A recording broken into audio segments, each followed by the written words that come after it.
Los hijos que el dios Sol envió a la Tierra para fundar un imperio se extinguieron hace 500 años. Pero la gloria de su civilización ha logrado perdurar hasta nuestros días como un testimonio de su grandeza. En los albores del siglo XV, los incas formaron el único y más poderoso imperio que ha existido en América del Sur. Un estado militar y religioso tan bien organizado que todavía hoy causa admiración a los historiadores, quienes continúan buscando respuestas a las numerosas preguntas que se hacen sobre ellos. ¿Quiénes fueron los incas? ¿Dónde se originaron? Desde su aparición como una pequeña tribu errante, casi perdida en la inmensidad de los Andes, hasta su transformación en un avasallador imperio que ejercía dominio sobre la mayor parte del continente sudamericano, los incas están rodeados por un halo de misterio. No conocieron la escritura ni la rueda, y nunca recibieron influencia de otros pueblos más allá de los Andes. Sin embargo, en el centro de la geografía más difícil del planeta, supieron construir una sociedad rica y justa, que llegó a gobernar a más de 10 millones de habitantes.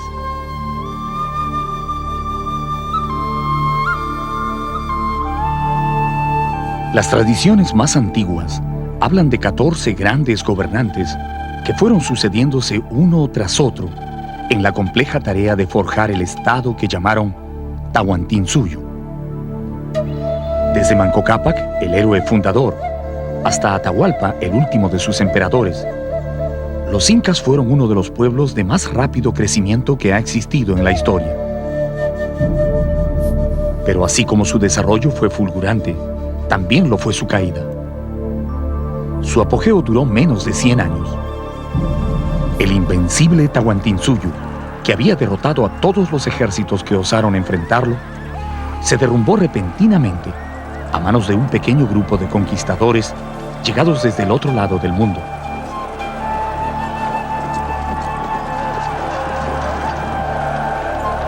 ¿Quién fue este pueblo tan brillante en la arquitectura, tan invencible en la guerra y tan devoto en su culto al dios Sol? Descubra la magia y los misterios de los incas mientras exploramos su historia, recorriendo la grandiosa ciudad capital, a la que ellos llamaban el centro de la tierra.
La leyenda más difundida sobre el origen de los incas cuenta que el dios Sol, compadecido de la situación en que vivían los hombres, envió a la tierra a sus hijos Manco Cápac y Mama Ocllo para que fundaran un gran imperio y enseñaran a los humanos las técnicas de la agricultura, la ganadería y el tejido. La pareja divina, que eran esposos y hermanos a la vez, recibió un cetro de oro con el mandato de fundar su reino allí donde la vara se hundiera en el suelo. Partiendo de las orillas del lago Titicaca, caminaron durante muchos años buscando esa tierra prometida, hasta que un día la vara se hundió en la cumbre del cerro Guanacaure, a poca distancia del valle del Cusco. Allí se detuvieron, y en esa región Manco Cápac dio inicio a un fabuloso reino que lograría dominar todo el mundo andino.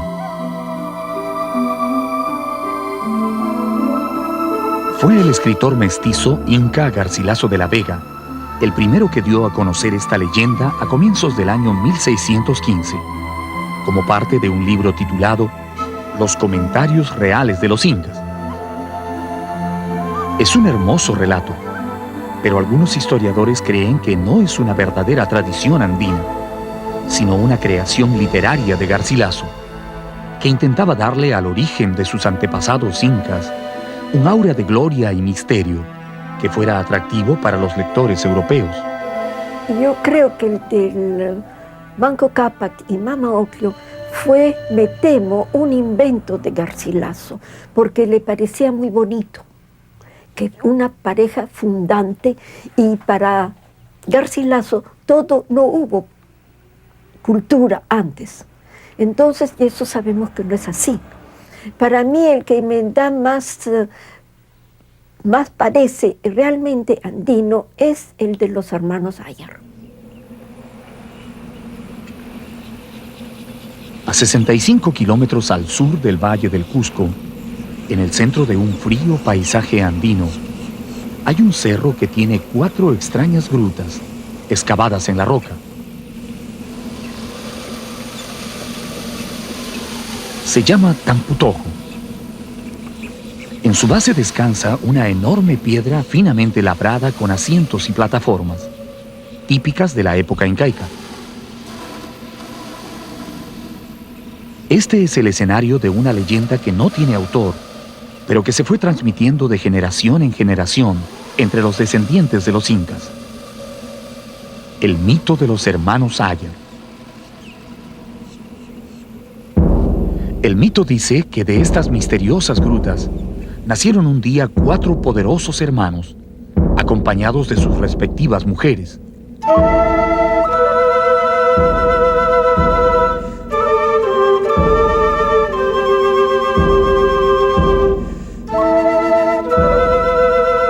Los hombres tenían poderes mágicos. Uno era capaz de volar y otro podía estremecer los cerros con el disparo de su onda.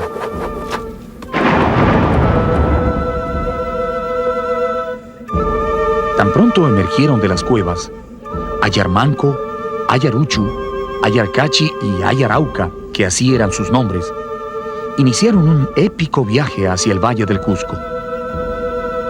Probando su valor, sus destrezas, 3 de los héroes se quedaron en el camino, y solo Ayarmanco logró llegar al Cusco y tomar posesión de las tierras donde fundó la majestuosa civilización de los incas.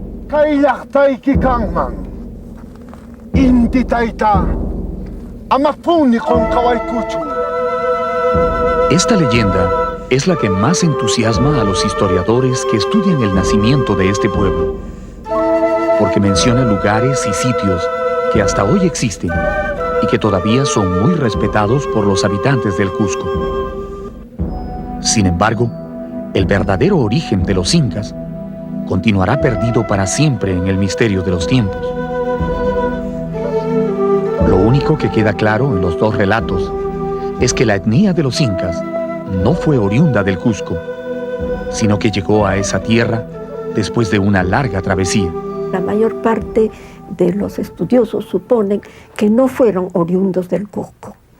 Ellos vinieron de otra parte. Inclusive algunos dicen que eran puquinas, otros que eran aymara. Y por último, quechua hablantes. ¿Pero qué quechua? No se sabe. Y los cronistas explican que vinieron e hicieron pacanas, quedándose varios años en distintos pueblos buscando un sitio fértil, idóneo para establecerse. Pero ¿cómo fue que un pequeño grupo llegado desde otro lugar de los Andes logró apoderarse de las mejores tierras y luego someter a todos sus vecinos hasta formar un imperio? Entre todos los gobernantes incas, hubo uno que soñó con un destino más grande para su pueblo.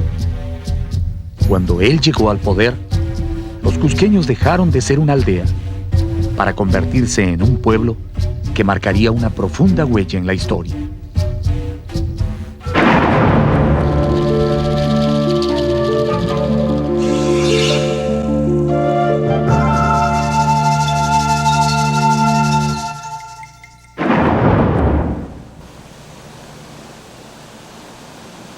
El Cusco fue la capital espiritual, política, económica y religiosa del Tahuantinsuyo. Aquí vivieron desde los primeros años de su historia los gobernantes incas, junto con sus familias y la clase dominante. Desde aquí salieron los ejércitos imperiales a conquistar las 4 esquinas del mundo. Y también de aquí se difundió a todo el imperio el culto al dios solar.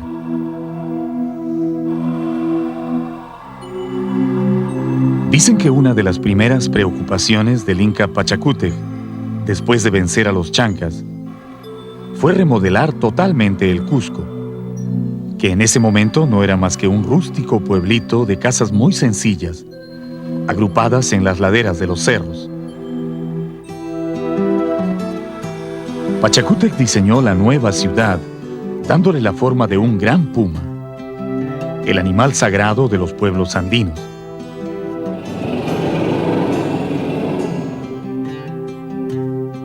Desde su nacimiento, la capital se dividió en 2 sectores claramente marcados. La parte baja fue llamada el Urin Cusco y la parte alta el Hanan Cusco. La fortaleza de Sacsayhuaman, que construyeron años después, completaría la silueta definitiva de esa extraña ciudad, con forma de felino. A partir del Cusco, los incas proyectaron sus dominios hacia todas las tierras vecinas. Y conforme el imperio fue creciendo, se dividió en 4 provincias o regiones administrativas que ellos llamaron Suyu. El Chincha-Suyu, en dirección noroeste. El Collasuyu hacia el sureste, a la zona del lago Titicaca. El Conti-Suyu al oeste, hacia la costa. Y finalmente el Anti-Suyu, a la región de los misteriosos Antis o Chunchos que viven en la selva. Los 4 Suyus reunidos formaban el Tahuantinsuyo, cuyo centro era el Cusco.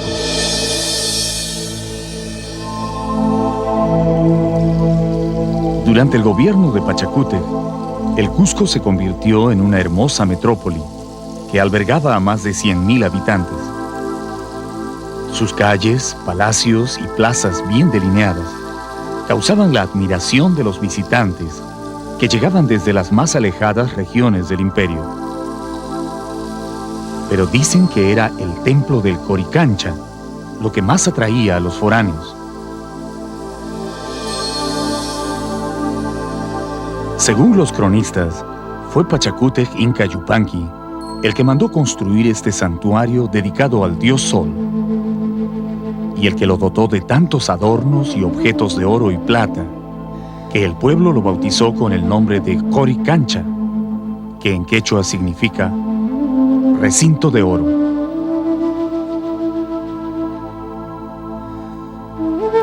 El templo estaba situado en el Urin Cusco, en donde hoy se levanta la iglesia de Santo Domingo.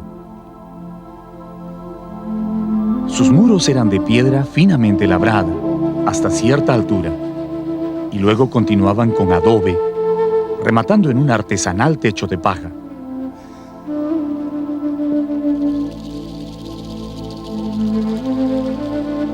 Los primeros europeos que vieron este edificio al llegar al Cusco quedaron deslumbrados por las riquezas que guardaba en su interior. Cuentan que las paredes estaban adornadas con láminas de oro puro, hasta donde llegaba la piedra, y que en cada hornacina había ídolos y objetos rituales primorosamente trabajados en oro y plata nativa. En el lugar más sagrado de este recinto, el Inca ordenó colocar un disco de oro macizo con la representación del dios Sol, ubicando a su derecha la imagen del rayo y a su izquierda al dios Huiracocha, el creador del universo. A partir de entonces, el Sol dejó de ser una divinidad exclusiva del grupo de los incas para convertirse en la religión oficial de todo el imperio. Curiosamente, A pesar de que el templo estaba totalmente dedicado al culto del sol, Pachacútec mandó que en el Coricancha también se custodiaran los ídolos y huacas de todas las provincias conquistadas en los 4 suyos. Así, cuando un pueblo era sometido al imperio, su ídolo principal se trasladaba hasta el Cusco y quedaba depositado en el Coricancha. Allí se le respetaba y ofrecía sacrificios, pero también podía ser usado como un arma política cuando algún pueblo vencido se atrevía a rebelarse. Estaban ubicadas según cómo se habían sido conquistadas, y también uno de sus curacas duales. También tenían que estar ahí. Y eso es para, en caso de rebelión, castigaban a la huaca y al curaca. Y muchas rebeliones se evitaron de temor a que la huaca local de un pueblo fuese castigada severamente. ¿Podríamos decir entonces que los incas guardaban como rehenes a los ídolos de los pueblos conquistados? Así es, eran rehenes. Y sus señores también. La sala de sacrificios del Coricancha está ocupada por una sola roca de granito, tallada con 4 puntas, que recuerdan los 4 suyos del imperio. Sobre esta piedra, el sumo sacerdote sacrificaba una llama negra en los días más sagrados del año, invocando la protección del sol para el Inca y la familia real. Este cuarto también servía para que el gran sacerdote pudiera comunicarse con las divinidades del cielo.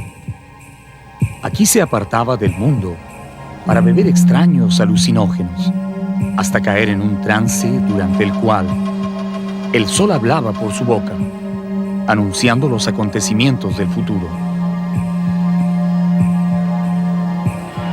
Durante esos momentos, cuando el sacerdote estaba poseído por el espíritu del sol, se convertía en el Huillaj Uma, la cabeza que habla, y sus palabras eran un mandato sagrado para los gobernantes del Tahuantinsuyo. Otro de los recintos interiores del templo estaba dedicado a la veneración de las estrellas, que eran vistas como hijas del sol y de la luna. Sus paredes también estaban decoradas con objetos de oro fino, pero además, en el centro de este cuarto, construyeron una estrecha ventana orientada hacia el planeta Venus, al que ellos llamaban Chasca, o centinela del sol. Por aquí podían observar los movimientos de las estrellas en el firmamento. Así descubrieron algunas de las constelaciones más importantes y lograron establecer la diferencia entre planetas y estrellas. Los cronistas cuentan que el marco de esta ventana estuvo ricamente ornamentado con oro y piedras preciosas de distintos tamaños, tan bien engarzadas en la pared que fue necesario romper la roca con martillos de hierro para arrancarle sus tesoros.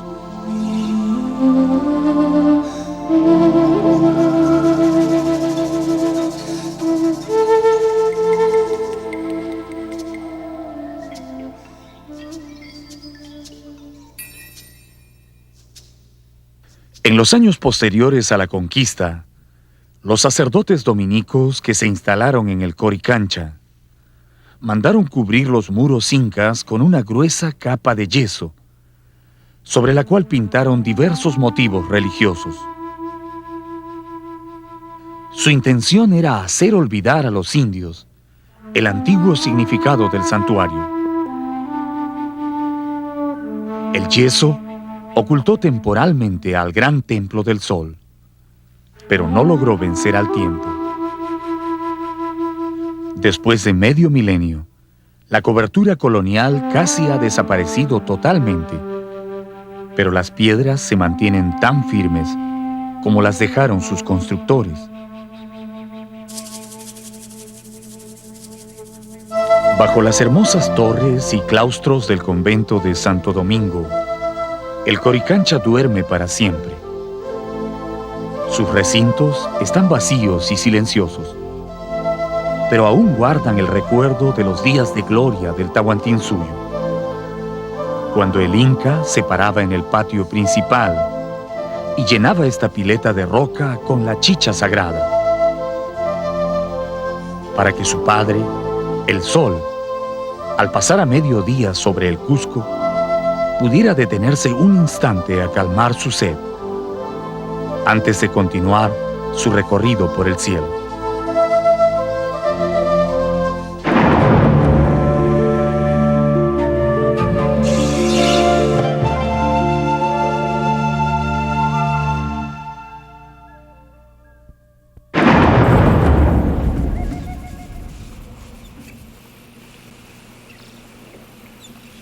El Cusco es la ciudad viviente más antigua del continente americano.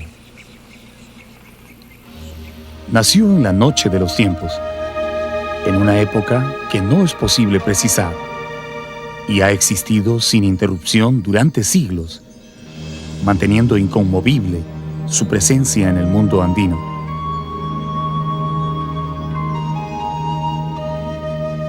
Asentada en las alturas de la cordillera de los Andes, a 3.350 metros sobre el nivel del mar, el Cusco ya era una ciudad con más de 200.000 habitantes, cuando los conquistadores españoles la vieron por primera vez en el año 1533. Dicen que su nombre antiguo era Acamama, pero se cambió a Cusco en la época en que los incas comenzaron a expandirse y formaron el imperio del Tahuantinsuyo.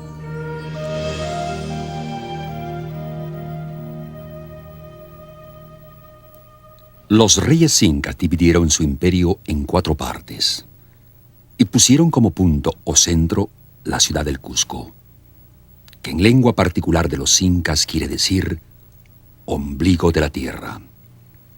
Llamaronla con buena semejanza ombligo porque todo el Perú es largo y angosto como un cuerpo humano y aquella ciudad está casi en el medio. Inca Garcilaso de la Vega, Comentarios Reales. En los años dorados de la época imperial, los incas embellecieron su capital con numerosos santuarios, palacios y centros ceremoniales tan sólidamente construidos que han resistido admirablemente el paso del tiempo y hoy constituyen el mejor testimonio de la grandeza de esa civilización.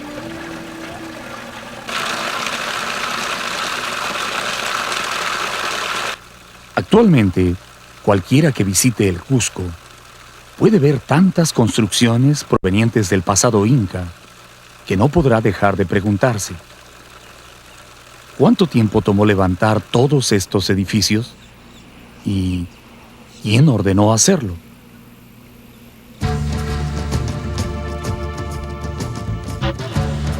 Los historiadores coinciden en señalar que fueron 14 los incas que gobernaron el imperio.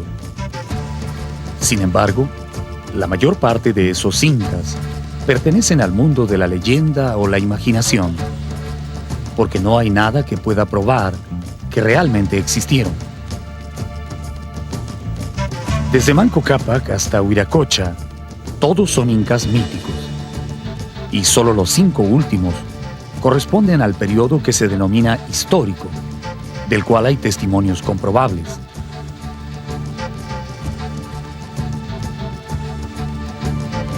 La época de esplendor del imperio duró apenas 100 años, y fue en ese lapso que se sucedieron en el poder los 3 incas más importantes: Pachacútec, su hijo Tupac Yupanqui y su nieto Huayna Cápac.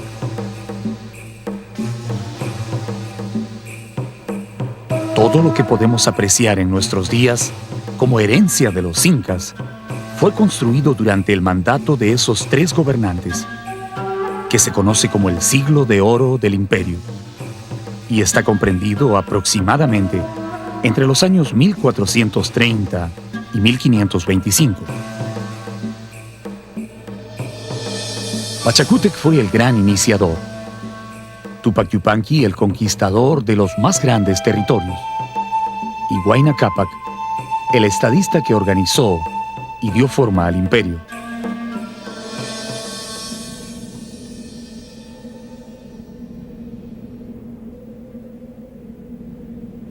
Los cronistas afirman que Pachacútec fue un gran arquitecto. Mientras su hijo Tupac Yupanqui guerreaba, extendiendo las fronteras del imperio, él se dedicó a diseñar los baluartes y centros ceremoniales que harían famosa a la ciudad del Cusco.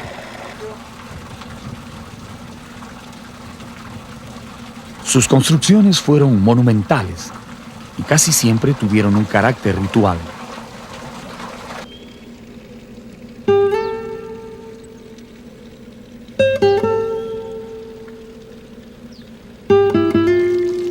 Las fuentes de Tambomachay, situadas a pocos kilómetros del centro del Cusco, fueron construidas en ese tiempo.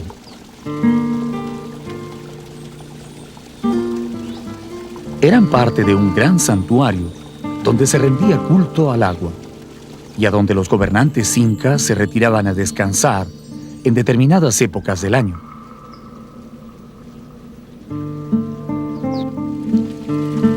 Es una construcción típica del periodo imperial, con grandes muros y ventanas de piedra, talladas y pulidas con increíble maestría.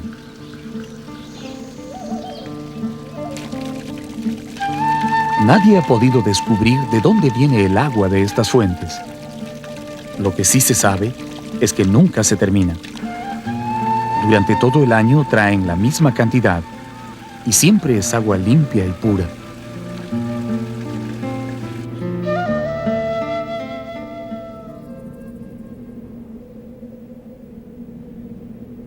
A poca distancia de Tambomachay está Kenko, otro santuario incaico que probablemente estuvo dedicado al dios del trueno.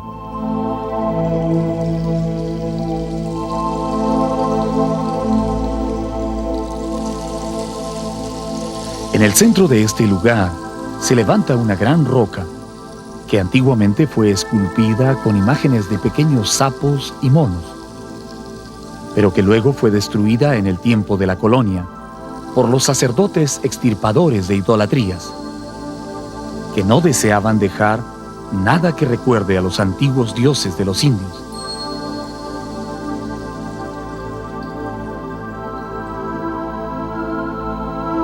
Esa piedra sagrada está rodeada por un gran muro semicircular, parecido a un anfiteatro, donde se realizaban las ceremonias religiosas.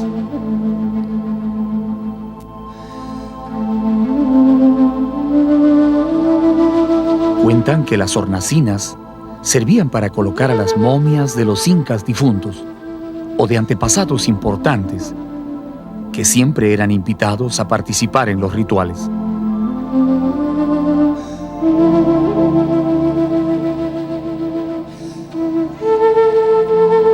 Todo el roquerío que se encuentra encima del santuario fue tallado con incontables figuras y escalinatas, como si un grupo de maestros hubiera querido probar sus talentos, labrando las más difíciles formas en la dura piedra. En la parte más alta destacan dos pequeñas prominencias pétreas, que al parecer eran algo así como un intihuatana o reloj solar, que servía a los sacerdotes y astrónomos para medir el paso del tiempo.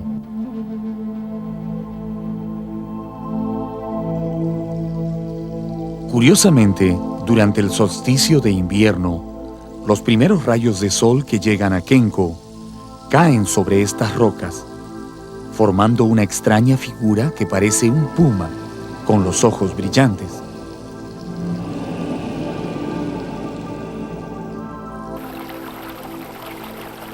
A corta distancia del reloj solar se ve un delgado canal por donde probablemente fluía chicha o sangre de los animales sacrificados durante los oficios religiosos.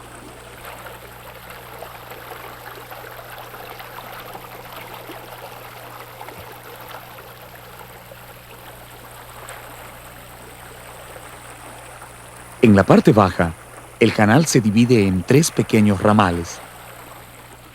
Para los sacerdotes andinos, si la sangre fluía por el centro, significaba que el sacrificio era del agrado de los dioses. De lo contrario, ese era el comienzo de una época con los peores augurios.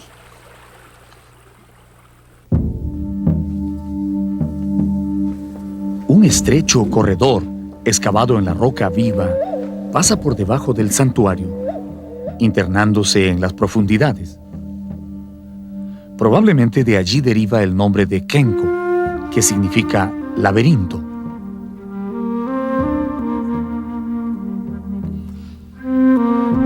El pasaje conduce a una misteriosa cámara subterránea, que es una verdadera obra maestra del tallado en roca.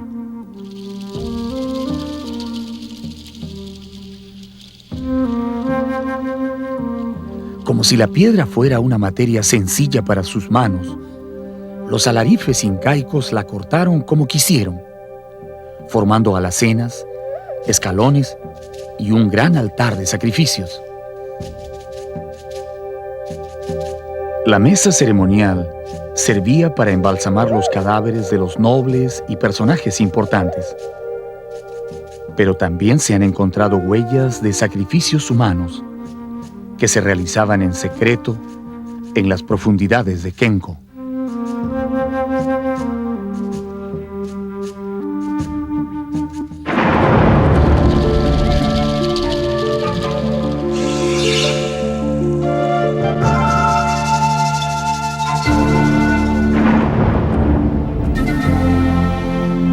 Los hombres que construyeron estos muros pensaban en un reino que no terminaría nunca. Creían firmemente que su pueblo era el escogido del cielo para gobernar el mundo entero. Por eso construyeron Sacsayhuaman, para honrar a sus dioses y dejar un testimonio imborrable de su paso sobre la tierra.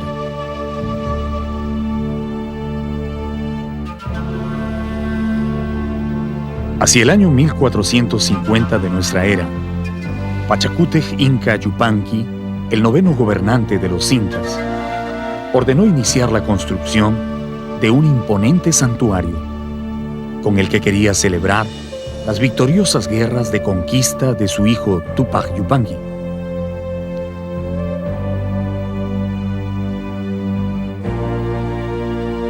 Utilizando la mano de obra de miles de mitmas, trabajadores especialmente traídos desde lejanas provincias, encargó a sus arquitectos construir un conjunto de recintos, baluartes y torreones en las suaves colinas situadas al norte del Cusco.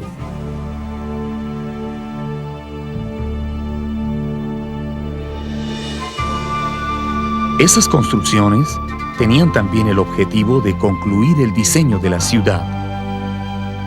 Sacsayhuaman sería la cabeza de esa extraña ciudad con forma de puma que era la capital del imperio.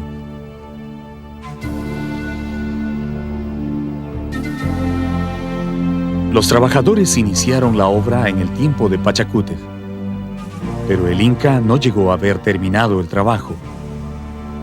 Fue Túpac Yupanqui, el 10º emperador, el que concluyó este gigantesco templo, que años después sería confundido con una fortaleza.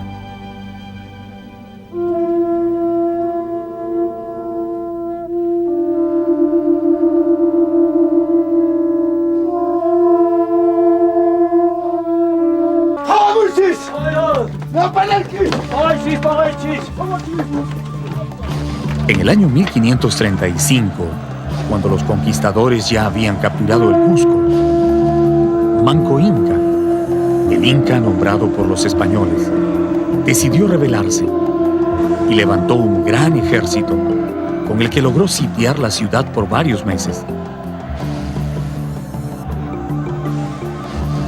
Después de sangrientas batallas, los indios se vieron forzados a retroceder y se atrincheraron en el santuario, logrando resistir por más de 20 días. Allí murió el valeroso guerrero Cahuide, que según los cronistas, fue el encargado de la defensa del último torreón. En el torreón más alto los indios tenían por capitán a un orejón tan valeroso que se le podría comparar con los romanos. Llevaba una adarga en el brazo y una porra en la mano, con la que asestaba mortales golpes a los españoles y también a los indios que se querían rendir. Andaba como un león de un lado a otro, pero al final, viendo clara la perdición de todo, arrojó la porra a los cristianos y tomando pedazos de tierra, la mordía con tanta congoja que no se puede decir. Después se echó de lo alto de la fortaleza para que no triunfaran sobre él. Cronista Pedro Pizarro, 1536.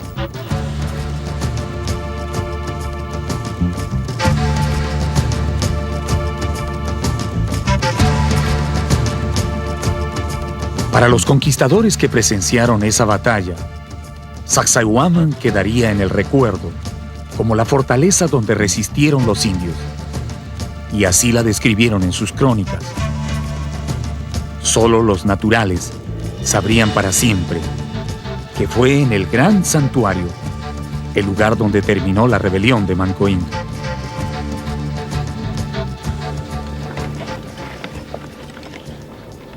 Los pacientes trabajos de los historiadores y arqueólogos han permitido en las últimas décadas rescatar la verdadera función de Sacsayhuaman como un importantísimo santuario dedicado al culto del sol y otras divinidades andinas.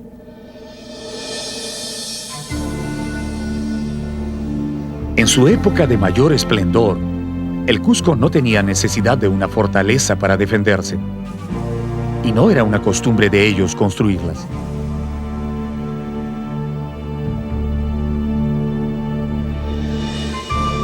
Los recintos de Sacsayhuaman, aparte de su función religiosa, eran utilizados como depósitos de alimentos, vestidos, almacenes de armas y también de huacas e ídolos, cuando el templo del sol en el Coricancha resultó demasiado pequeño para albergar los dioses de las provincias conquistadas.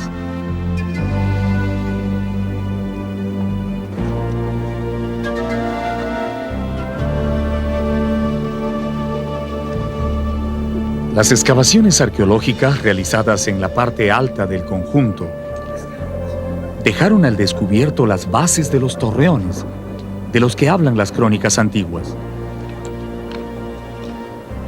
Se cree que estos torreones tenían más de 15 metros de altura y servían de observatorios, desde donde se podía dominar todo el valle del Cusco. Sobre el cerro que está encima del Cusco, hay una fortaleza de tierra y de piedra con sus ventanas grandes que miran a la ciudad, y una torre principal en el medio que tenía tantos recintos que una sola persona no la podría ver en todo un día. Cronista Pedro Sánchez de la Hoz.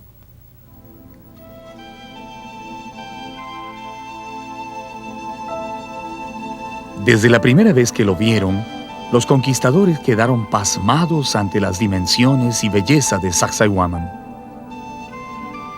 Les resultaba imposible creer que un pueblo ágrafo, sin conocimiento de la rueda ni del hierro, hubiera podido levantar estos poderosos muros, con rocas que sobrepasan las 100 toneladas y asentadas unas sobre otras, sin ningún pegamento entre ellas.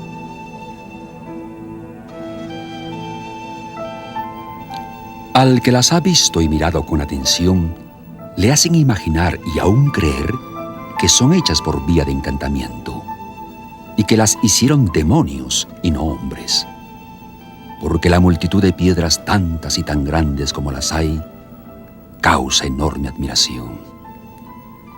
Inca Garcilaso de la Vega, Comentarios Reales.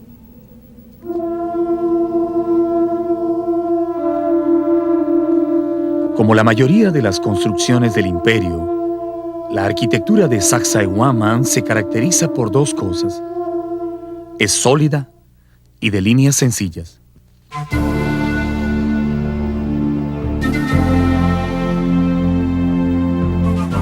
La austera personalidad de los incas no permitía más adornos en sus edificios que el maravilloso pulido de las piedras.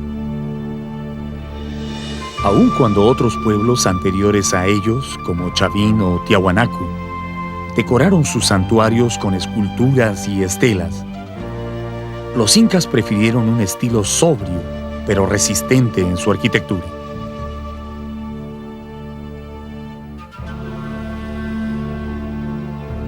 Este lugar, conocido como el Trono del Inca, situado frente a las murallas, es una muestra de la perfección a la que llegaron en el tallado de la piedra. Perfección que hace innecesario cualquier adorno.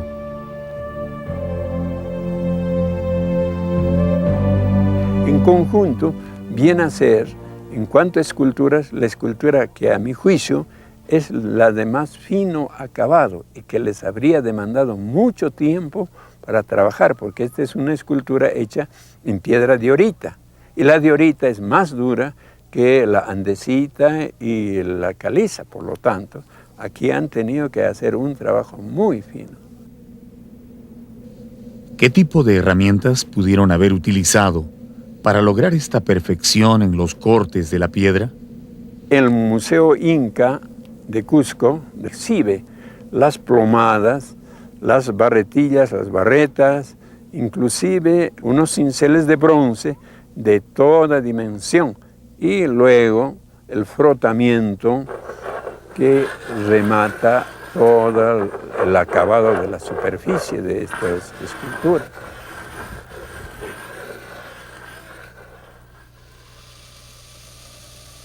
¿Sería cierto que existía un túnel secreto que unía a Sacsayhuaman con el templo del Coricancha?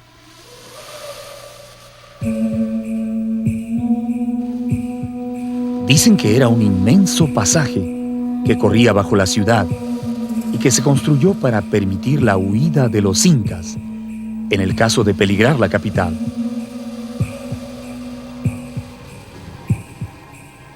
No ha podido ser comprobado, pero las formaciones rocosas, llamadas chincanas, que hay al norte de Sacsayhuaman, alientan esa leyenda.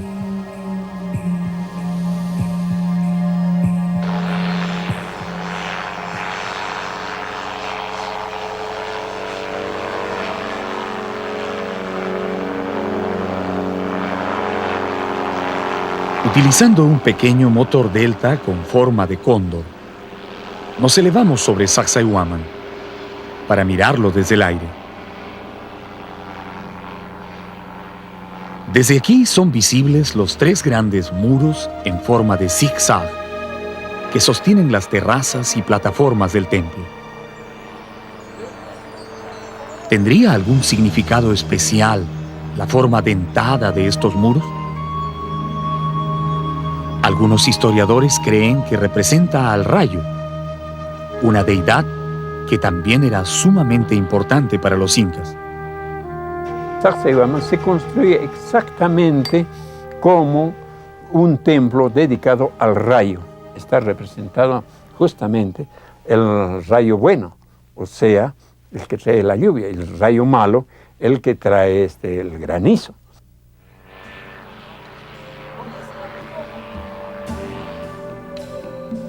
Este gran círculo de piedra construido al costado del santuario fue una laguna artificial, junto a la cual celebraban oficios religiosos y, al parecer, también despedían a sus muertos notables.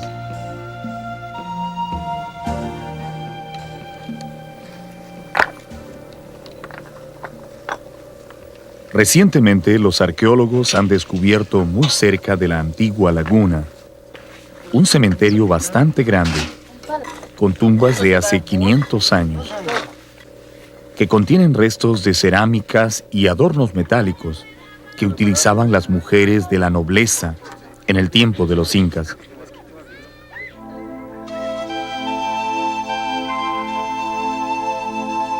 Es la primera vez que los investigadores pueden ver las tumbas de los nobles del Tahuantinsuyo, antes de que hayan sido saqueadas.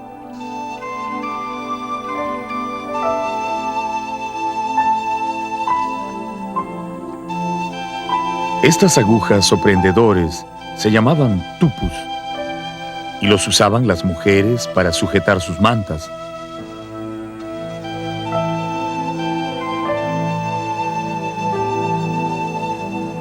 También se puede ver varios lirpus, esos espejos de metal muy pulido que usaban encima del pecho las damas distinguidas, exactamente como aparecen en los dibujos del cronista Guamán Poma de Ayala. Tal vez estas fueron mujeres escogidas que servían al culto del sol en el santuario, o quizás las esposas de los poderosos señores que gobernaban el imperio. Bajo sus antiguas piedras, Sacsayhuaman todavía guarda muchos secretos.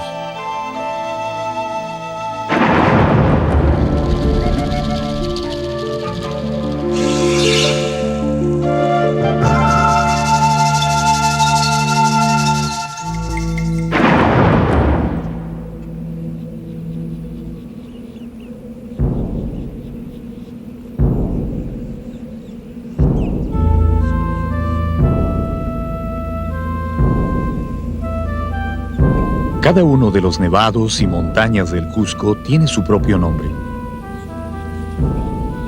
Los pobladores los reconocen por su tamaño y su forma, y hablan de ellos familiarmente, como si fueran parientes o amigos de toda la vida.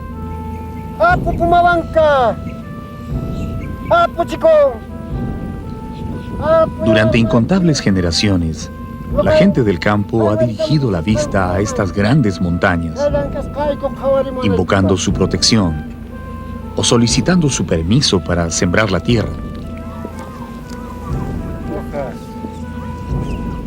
A pesar de que el cristianismo se ha esforzado por siglos en hacer olvidar las viejas creencias, ningún campesino del Cusco se atrevería nunca a sembrar su chacra sin antes ofrecer su respeto al Pumahuanca, al Pitusiray, al Huaqueihuilca o a cualquiera de los nevados que esté más cerca de su pueblo.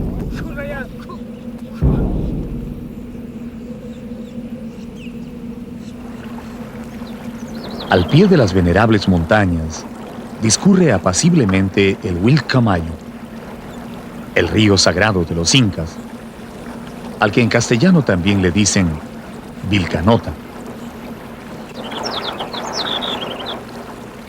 Este es un río tranquilo, generoso con las tierras, que en su lento descenso desde la cordillera hasta la selva, forma un valle amplio y abrigado, tan fértil que los incas lo consideraron un verdadero regalo de los dioses.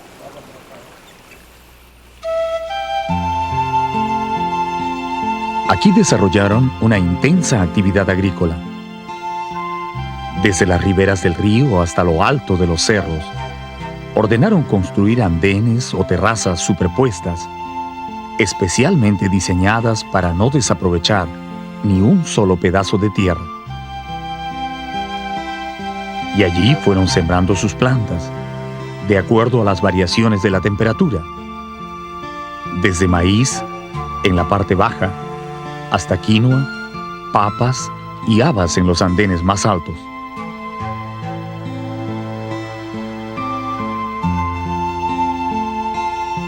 No dejaron ni un solo cerro sin cultivar, al punto que convirtieron al valle en un inmenso depósito de alimentos para su pueblo, especialmente de maíz, que fue su producto más logrado.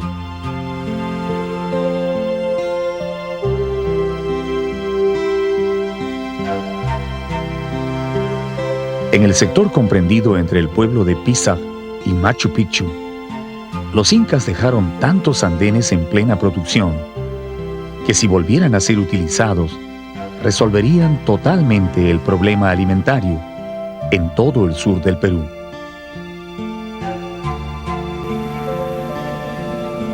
Pero aun cuando la tierra era increíblemente fértil, fue necesario trabajar muy duro para hacerla producir.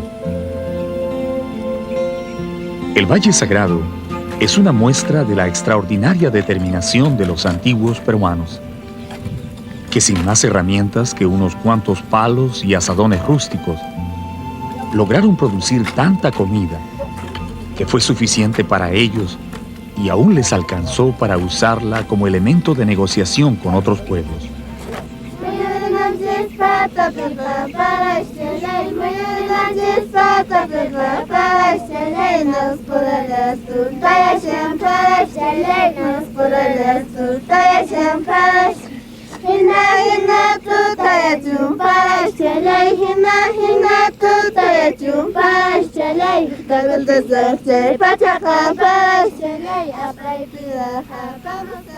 Pisaj es una palabra quechua que no tiene traducción en castellano. Algunos creen que quiere decir perdiz, pero su verdadero significado se quedó perdido en el tiempo. Hay dos Pisaj en el Valle Sagrado. Uno está situado en la parte más alta de los cerros, arriba de los andenes, y el otro queda en el valle, a las orillas del río Vilcanota. El primero es el pueblo que fue construido hace más de 500 años por los incas, para administrar y controlar toda la producción de la zona. El de abajo es una reducción que surgió durante la colonia por orden del virrey Toledo, que se propuso reunir a todos los indios del valle en un solo lugar para explotar mejor su trabajo. El Pisaj antiguo es un verdadero portento de tecnología agrícola. Basta una sola mirada para imaginar el tiempo y esfuerzo que les debe haber tomado a los antiguos construir esta inacabable sucesión de andenes que contornan los cerros. Las construcciones están intactas, hasta las gradas o sarunas de piedra que servían para subir a cada andén se mantienen firmes en su lugar.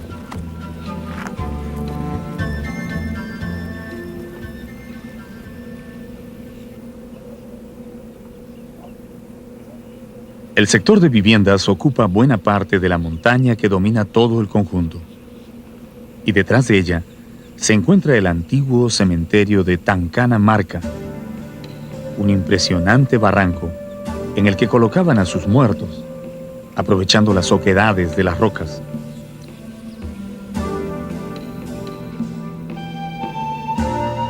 Como todo centro de producción agrícola, Pisaj tenía sus graneros o colcas, donde guardaban las cosechas antes de distribuirlas a los pueblos del Cusco.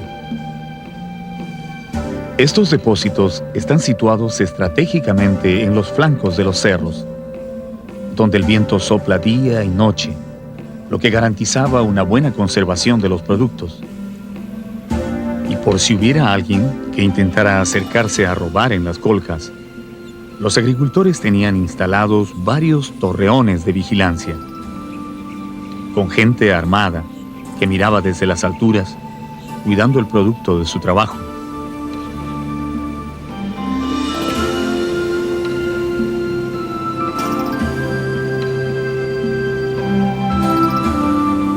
Los andenes solo se podían cultivar con el agua de las lluvias.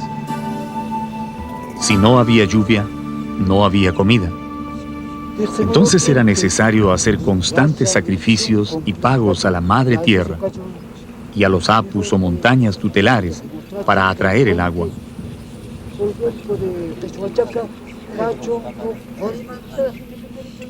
Al pasar por esta portada, que se conoce como Amaru Punku o Puerta de la Serpiente, se ingresa en el sector religioso de Pisaj.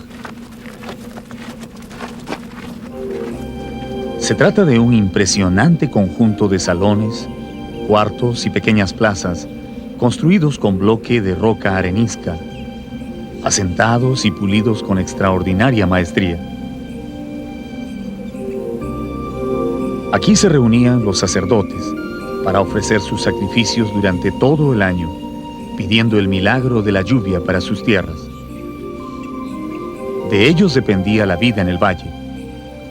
Si algún año se desataba la sequía, los sacerdotes podían ser sancionados severamente por no haber logrado ganar el favor de los dioses. El lugar más sagrado de Pisag era el Templo del Sol, donde estaba situado el Intihuatana, una roca cuidadosamente orientada al este, en la que calculaban el movimiento del Sol en el espacio para dirigir los ciclos de siembras y cosechas. Para los antiguos peruanos, la agricultura fue vital en el desarrollo de su civilización, y esa actividad estuvo estrechamente unida a sus creencias religiosas.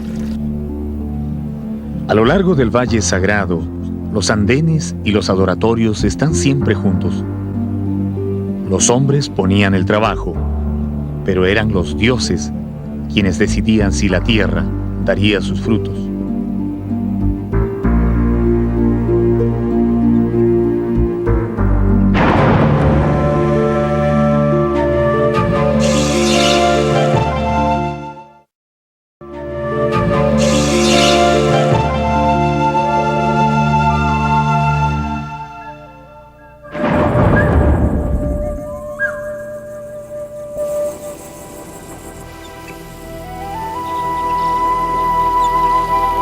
Durante la época de los incas, se llamaban tampus a los pueblos donde se almacenaban grandes cantidades de alimentos y en los que podían detenerse a descansar los viajeros o los ejércitos en campaña.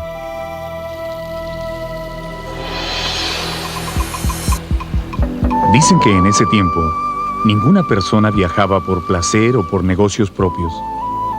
Los que recorrían los caminos del imperio lo hacían casi siempre por orden de sus curacas o del mismo Inca, para atender asuntos del Estado.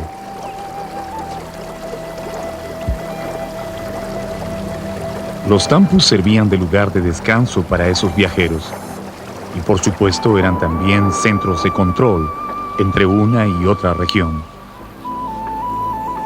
Ollantaytambo es uno de los tampus mejor conservados que quedan de la época incaica. El sector religioso, al que a veces se le confunde con una fortaleza, se inicia en la parte baja del conjunto.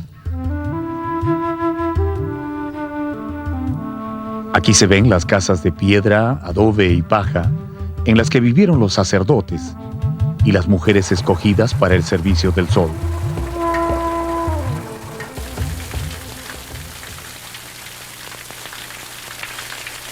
Es un lugar muy apacible, adornado con numerosas fuentes rituales que en su tiempo deben haber servido para las ceremonias del culto al agua.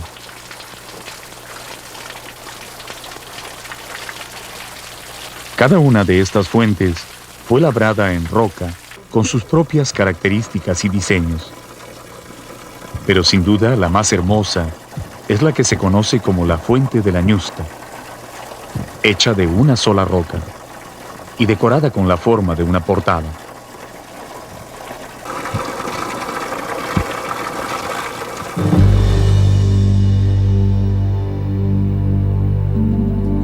Para llegar al corazón del sector religioso, es necesario subir una empinada escalinata de piedra que cruza 16 andenes, perfectamente alineados, encima de los cuales se levanta un maravilloso conjunto de portadas y recintos hechos de piedra, que constituyen la más admirable muestra de la arquitectura de los incas.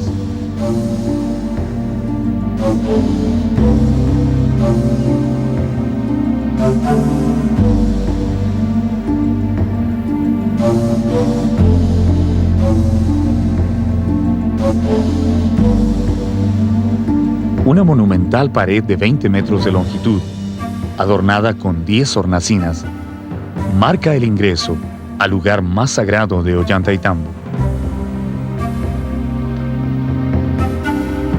Estamos ingresando al sector de la denominada 10 Ventanas. Es una zona muy importante dentro de Ollantaytambo y presenta estas hornacinas de forma trapezoidal muy fina y bellamente trabajadas.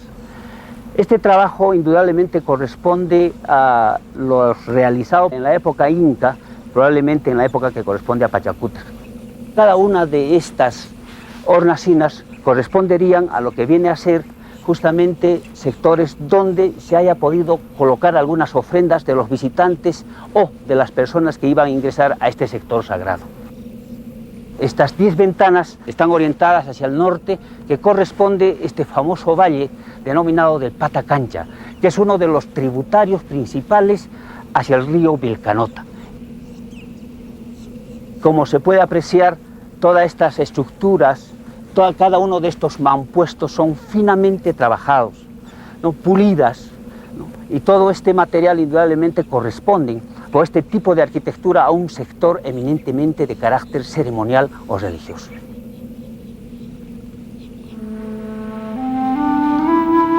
En este muro resaltan unas extrañas protuberancias cuya función nunca se ha podido explicar con claridad.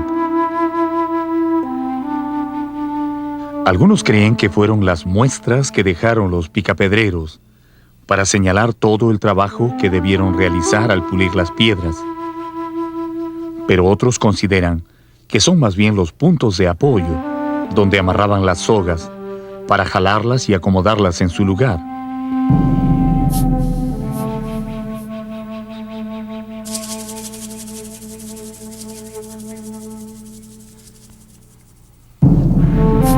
Ambas teorías son bastante difíciles de creer.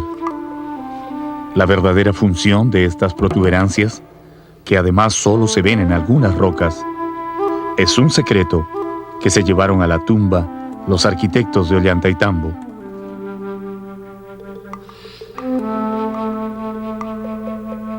Cruzando la portada del muro de las 10 hornacinas, se llega a la cumbre del cerro, donde se levantan los restos del portentoso Templo del Sol.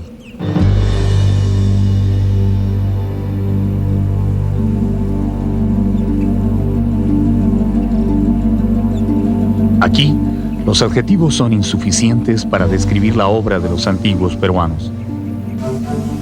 Solamente una gran fuerza de voluntad y una devoción absoluta a sus dioses pudo llevarlos a tallar estos formidables lienzos de piedra, con los que quisieron honrar al supremo Inti, el Padre Sol.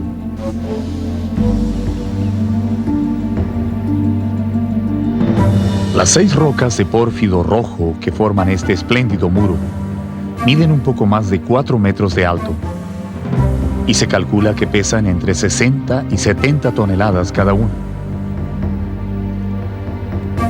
Después de colocarlas en su lugar, los arquitectos las aseguraron con listones de piedra, tan bien ajustados que no se han movido 1 milímetro en 4 siglos. Antes de la llegada de los conquistadores españoles, las rocas estaban decoradas con figuras geométricas y grandes tallados de animales sagrados, especialmente 2 pumas, cuyos cuerpos fueron arrancados por los sacerdotes extirpadores de idolatrías.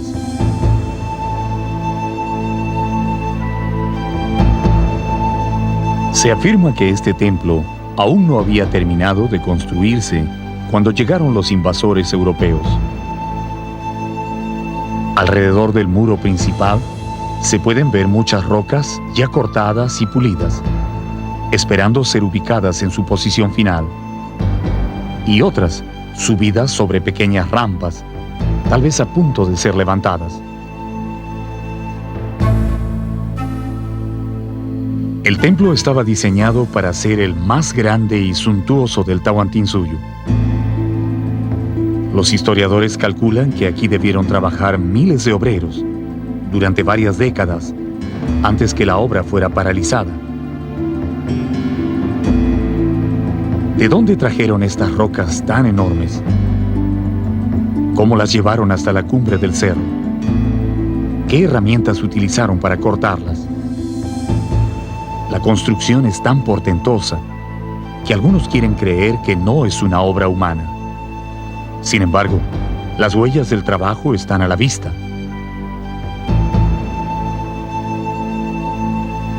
Al costado del muro principal se ve la gran rampa de tierra por donde cientos de hombres subieron las piedras, jalándolas con cuerdas. Abajo de esa rampa se aprecian las rocas que se quedaron a medio subir. Y si uno dirige la vista hacia un cerro que está a 6 kilómetros de distancia, puede ver con toda claridad la cantera de donde sacaron los bloques de piedra. Si alguien continúa dudando de que eso fuera posible, entonces solo queda subir a ese cerro, que se llama Cachijata, para comprobarlo. Lo que nosotros vemos, ¿no? Mira, observa aquí, es una piedra hermosa, ya casi acabado.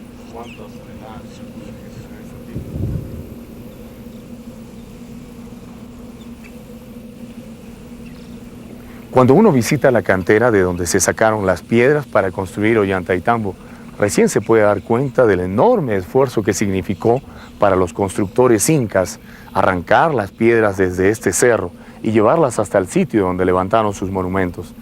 Aquí está la cantera y allá a lo lejos está Ollantaytambo, a 5 o 6 kilómetros de distancia. Tuvieron que pasar por los cerros, cruzar el río y volver a levantar las piedras hasta llevarlas al sitio exacto donde ellos las querían. Piedras tan grandes como esta en la que estoy caminando, que fácilmente deben pesar más de 20 toneladas.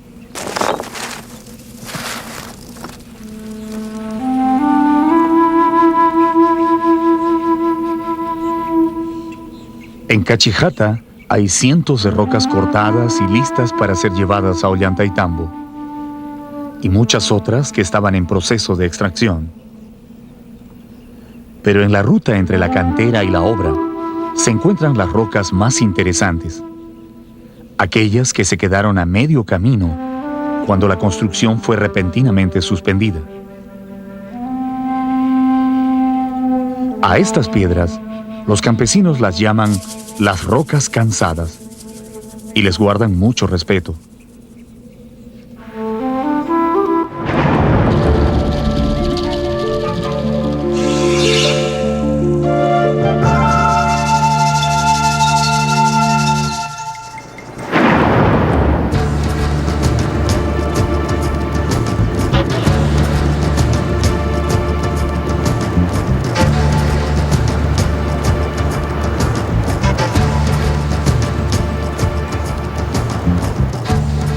Hay 3 formas de ir a Machu Picchu, la ciudad sagrada de los incas. Por tren, como lo hace la mayoría de los visitantes.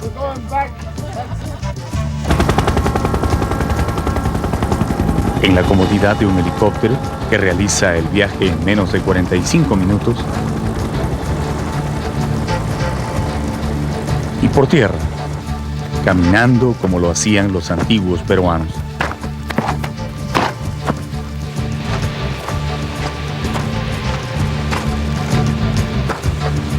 El camino inca es, por supuesto, el más difícil de los 3 métodos, pero sin duda es el que mejores experiencias depara al visitante.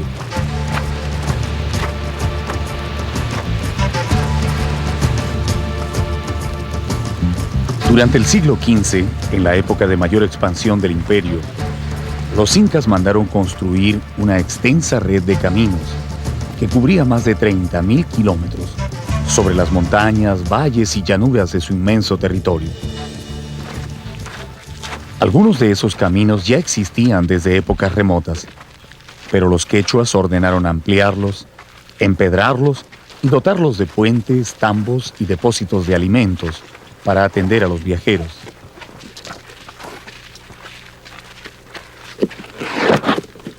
Por aquí se movilizaron los ejércitos y por aquí trajeron después a los pueblos derrotados o mitmas, que fueron obligados a trabajar en las grandes obras del imperio.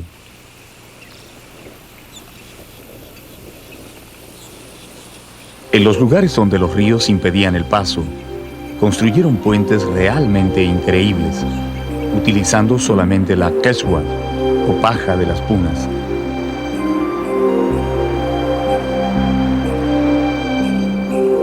Uno de esos extraordinarios puentes todavía se puede ver sobre el río Apurímac, colgando a 15 metros de altura encima de las profundas aguas del río.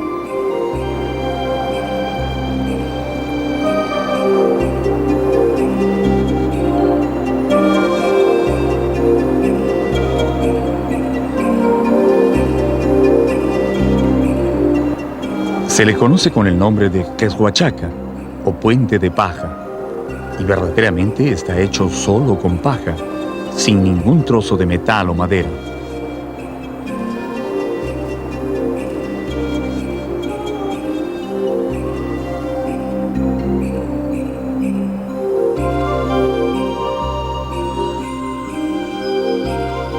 No es fácil cruzarlo. El puente se mueve bastante con el peso, pero es muy resistente. Dicen que en la época incaica, las cuerdas de soporte eran tan gruesas como el tronco de un árbol, de tal forma que un ejército completo podía pasar sin ningún problema.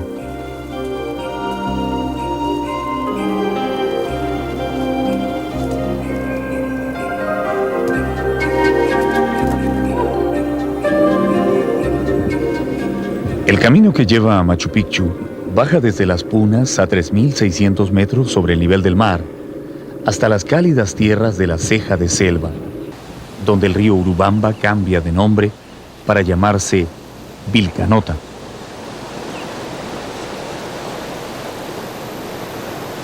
Los restos de numerosos tambos y santuarios todavía son visibles en la ruta, algunos de ellos muy dañados por el tiempo, y otros tan bien conservados que parece que recién se hubieran marchado sus habitantes.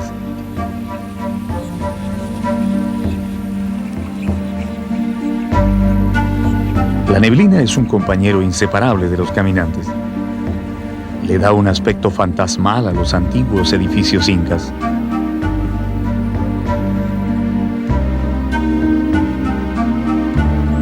Los nombres de algunos de estos sitios están vinculados a la neblina desde muy antiguo, como Puyu Patamarca, que en quechua significa pueblo sobre las nubes.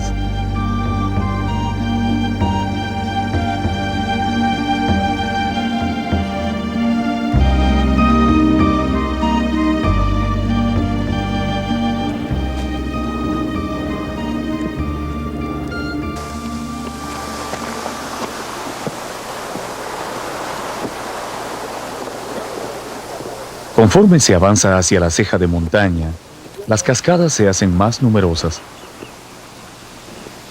así como las flores de variadas especies de orquídeas que bordean el camino.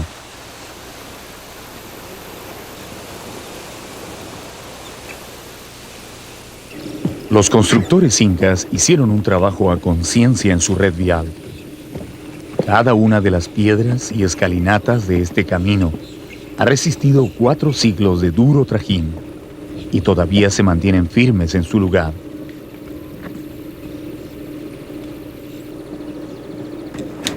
Los porteadores indígenas que llevan sobre sus hombros los utensilios de cocina y campamentos de los turistas pasan pisando fuerte, casi corriendo, y detrás de ellos, con paso más reposado, vienen los visitantes, cansados, pero absortos en esta obra que no tiene comparación en el mundo entero.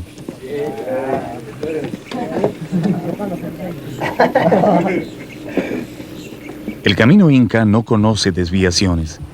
Sigue una línea inconmovible hacia Machu Picchu, faldeando los cerros o trepando sobre ellos sin ninguna indecisión. Si hay que bajar, lo hace, y cuando se debe subir, se lanza hacia la altura sin ahorrar ni un metro de esfuerzo a los caminantes.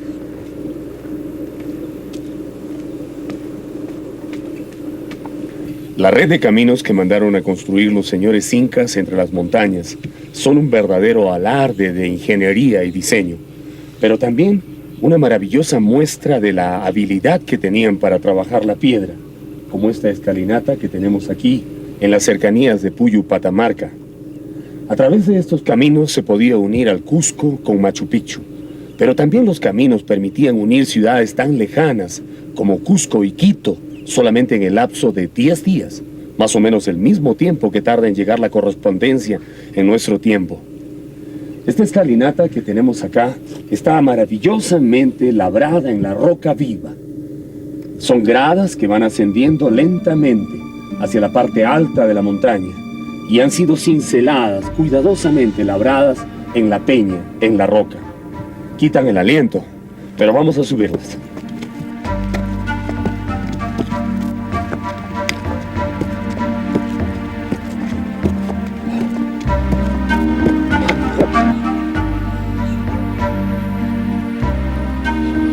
El conjunto de Huña y Huayna, descubierto por el arqueólogo Julio César Tello, es el último lugar de descanso antes de llegar a Machu Picchu.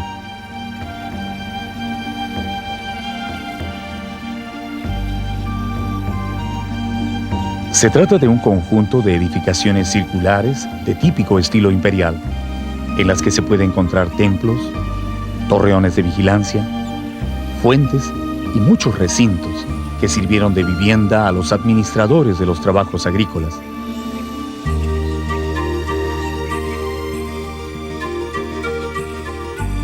Como corresponde a un pueblo de montaña, los techos de estas casas eran muy altos e inclinados a dos aguas para enfrentar las fuertes lluvias que caen durante casi todo el año.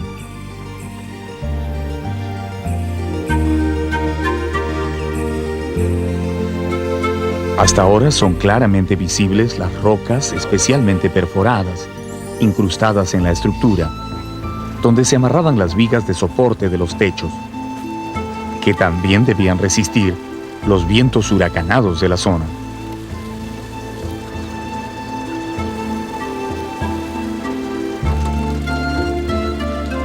Huña y Huayna fue un gran centro de producción y almacenamiento de alimentos, sobre todo de aquellos que se cultivaban en el cálido clima de la ceja de montaña, como las frutas, los ajíes, el maní y también la coca.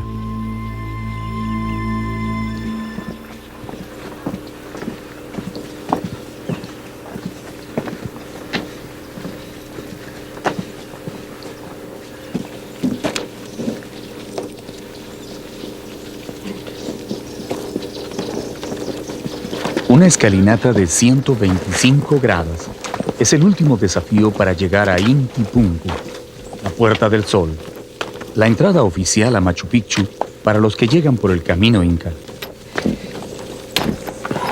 Esta última subida acaba totalmente con el físico de cualquier viajero, pero luego viene el descanso, frente a la maravillosa vista de la ciudad sagrada.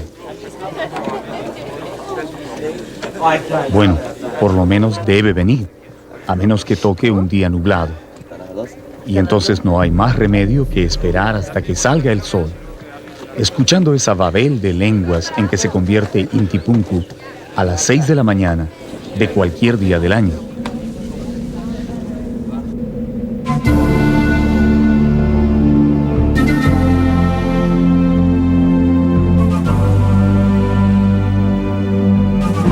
Machu Picchu fue una obra monumental iniciada por Pachacútec a finales de su reinado y concluida por sus sucesores, su hijo Tupac Yupanqui y su nieto Huayna Cápac. Es la máxima expresión de la arquitectura inca imperial, una ciudad que es a la vez un santuario y un centro administrativo, planeado para conquistar los misteriosos territorios de la ceja de selva.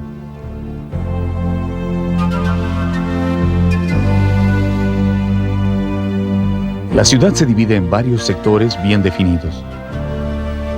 Uno es el sector agrícola, en el que destacan las terrazas o andenes, que forman grandes escalones en las laderas de los cerros. La zona urbana, conformada por 3 plazas alargadas, rodeadas de grandes recintos de viviendas, y el sector sagrado, en el que sobresalen los templos de las 3 ventanas, y el Templo del Sol.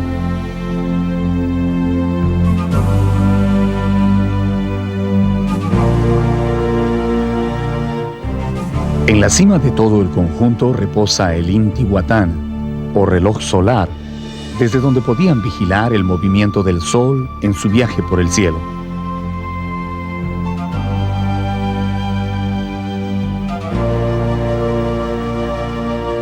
En el interior de uno de los recintos sagrados hay 2 pequeños morteros o espejos de agua que, según los investigadores, servían para observar los eclipses.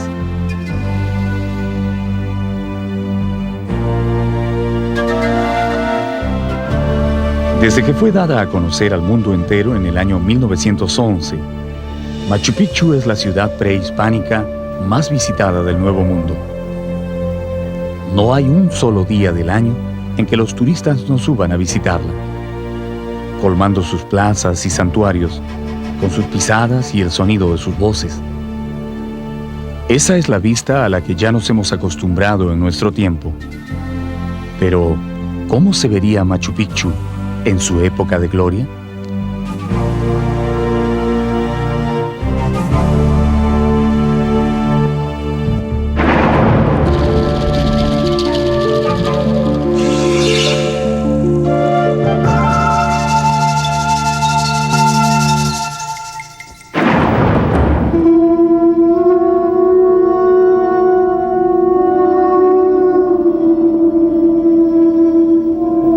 Esta es la histórica ciudad de Machu Picchu, construida por los incas en el siglo XV de nuestra era.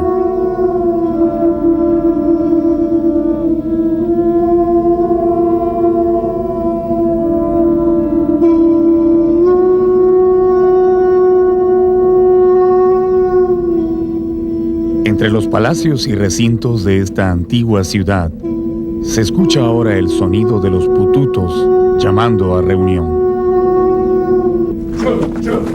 La corte del Zapaj Inca, el supremo